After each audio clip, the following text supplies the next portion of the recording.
Welcome back. Let's now start to really learn the JavaScript language, starting with values and variables. And let's start by getting rid of some of the code that we have here. So this one here isn't doing anything. And let's also delete this one so that we don't get that annoying pop-up all the time. So in this section, I will be using persons as examples. For example, a person's name, a person's age, or a job. All right. But anyway, let's talk about values now. So a value is basically a piece of data. So it's the most fundamental unit of information that we have in programming. For example, this text, Jonas, is a value. All right. So this here is a value. And again, if we want to actually see this in the console, let's say console.log, and then open up the parentheses, and then close them here, and then the semicolons. So if I save and reload, then of course we get Jonas. Okay? And so Jonas here is the value. Or we can of course have different values. For example here, 23 is the value. Right? And so now we see 23 in the console. And the same is true up here. So in this line of code, where the values are actually 40 and 8 and 23 and 10. So all these four are different values. And then these mathematical operators here join them together to form just one value. And that value is then 61. Okay? And so a value is basically the smallest unit of information that we have in JavaScript. Now, one extremely useful thing that we can do with values is to store them into variables. And so this way, we can reuse them over and over again. For example, we can say let, and then the name of the variable, and then assign a value like Jonas to this variable. Okay? And so what we did here is called declaring a variable. Okay? And so this will actually create a real variable in your computer's memory and will store this value inside of that variable. And actually, that is exactly what we did up here right in the beginning. So here we declared a variable called JS and assigned the value of amazing to that variable, right? And so now it hopefully makes sense to you what we did back then. So I like to imagine a variable like being a box. So in the real world, a box can hold some object, for example, a book, and we can then write a label on the box to describe what's in it. And then we can find the object later when we need it by using that label. And variables actually work in the exact same way. So here, basically, we have a box called first name. And into that box, we put the value of Jonas. And now, if we want to use this value, all we have to do is to basically use this label. Or in other words, this variable name. So first name in this case. And so let's use it actually. And for that, once again, I will use console.log. And you will see me using console.log throughout this entire course, actually. So whenever we need to output something from our code to the browser, we always use console.log like this. And so here, now, instead of passing a literal value like we did here and here and here, now we can pass in, so we can write here the variable name. So first name. Okay? And if I save it and reload it, let's see what happens. Indeed, we get Jonas. So from line number 8, and so that's right here. And that means that indeed our variable declaration up here worked. And if we now change this to Bob, let's say, then here we should get Bob, right? And indeed, now it's Bob.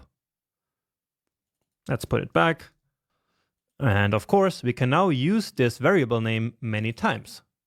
So let's just copy and paste this here a couple of times. and give it a save. And so now we have it 3 times.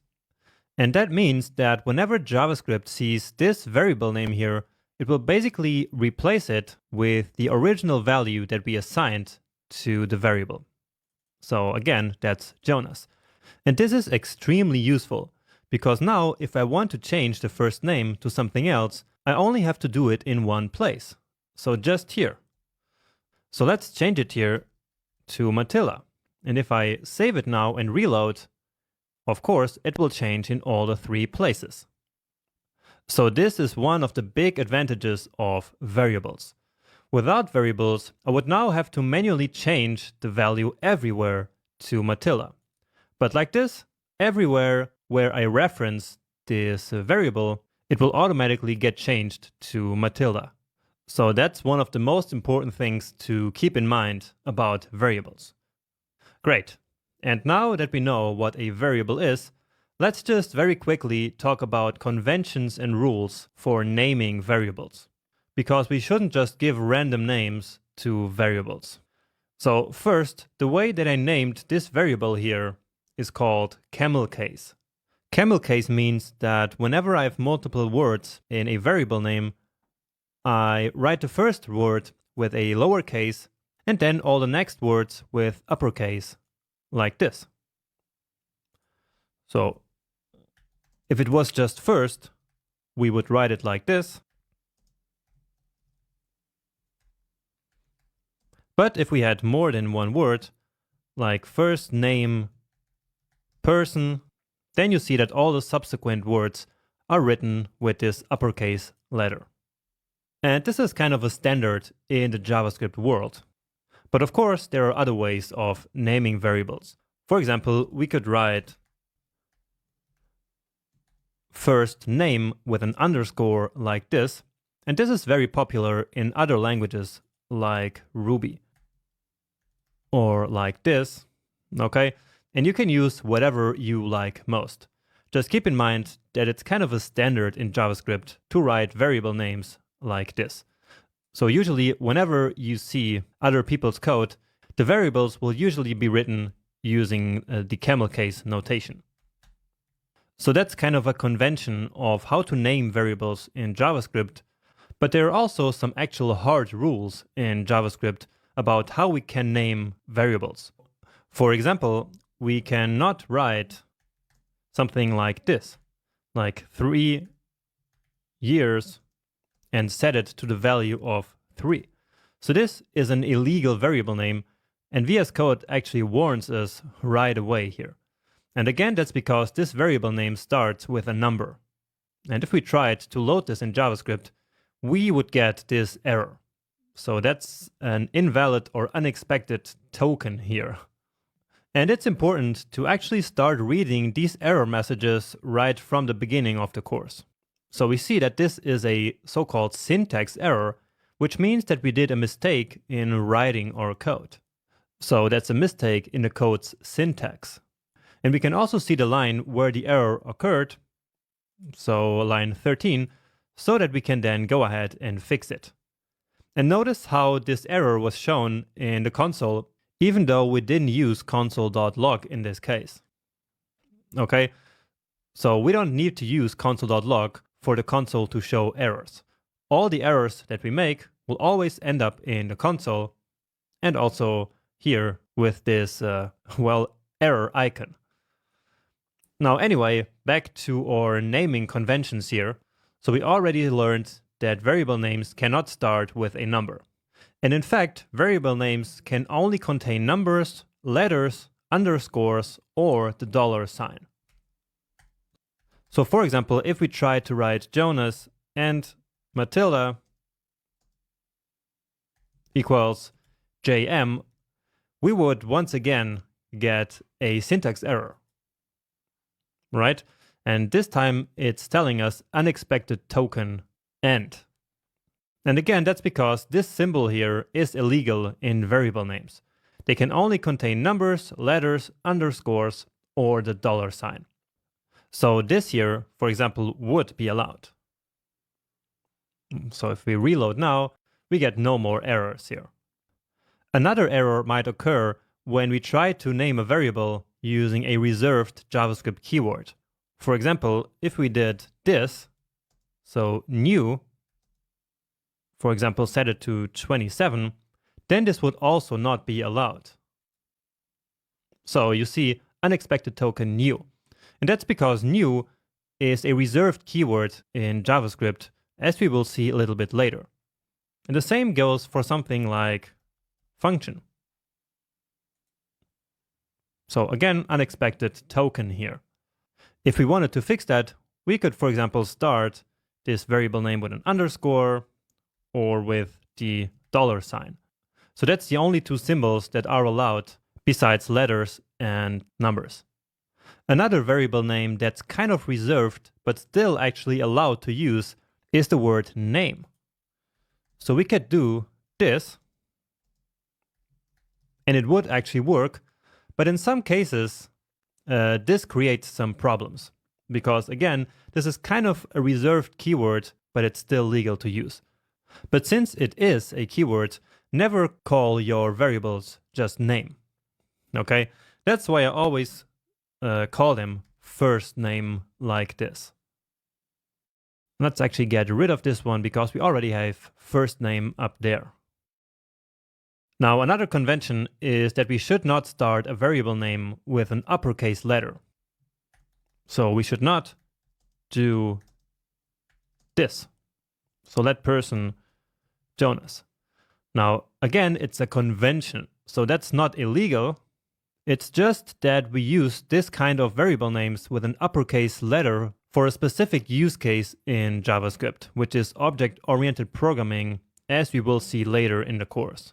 So for now, never do this, but instead, you should write it like this, with a lowercase letter starting. On the same note, variables that are all in uppercase are reserved for constants that we know will never change.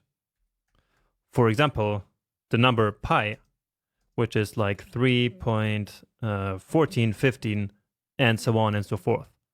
So we know that this number is never going to change, and so that's a constant, and for that we have a convention of writing it in all uppercase.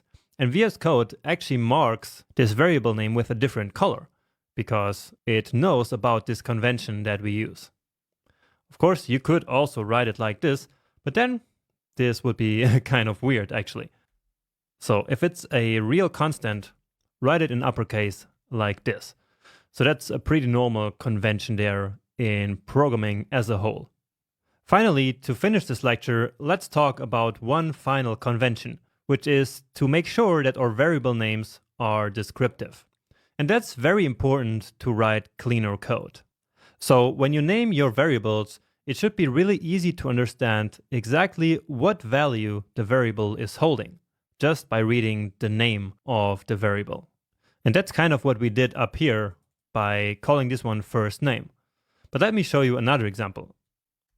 For example, let's say my first job, programmer, and then my current job,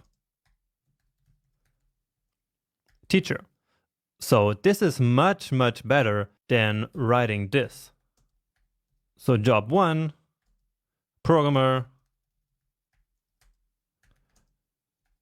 and job 2, teacher. So which set of variables do you think is more descriptive? Is it these ones or these ones?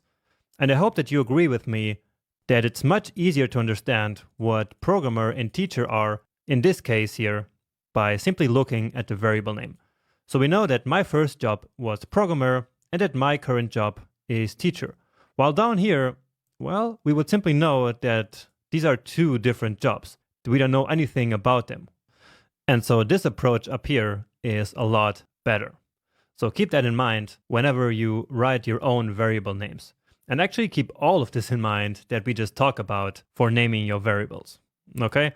So just to quickly recap what a variable actually is, it is basically a box into which we can store a value. So we give that box a name, which in this case here is first name, or in this case here, it's my first job, for example. And then into that box with that label, we can store a value, which in this case is this programmer string here. Then later in the code, we can reference that variable over and over again. For example, like this. My first job. And if I save this, then of course, here we see programmer. Once again, you probably saw my code changing here automatically from the single quotes to double quotes, but that is just my automatic formatting doing its work. And now if we wanted to change this here, let's say coder, then it would change across the entire program, and now we get coder here. And that's what variables are all about. They're one of the most important things of programming, and so make sure to really understand them before you move on.